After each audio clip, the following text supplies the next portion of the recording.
Product unpacking and installation.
Product operation.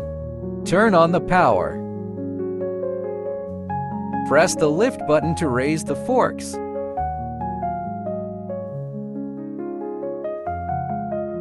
Press the lower button to lower the forks.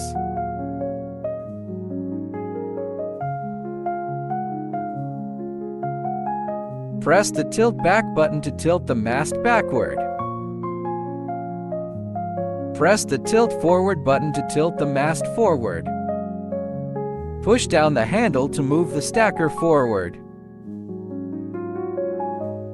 Push down the handle to move the stacker backward.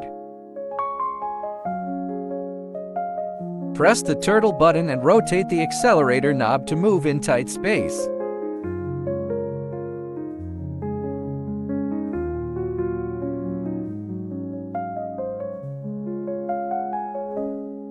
When the emergency reverse button contacts the body, the stacker moves in reverse. When the handle is turned to a horizontal position, the stacker stops immediately. Or when the handle is turned upright, the stacker stops immediately. When releasing the handle, the air spring design provides cushioning. Turn off the power after finishing work.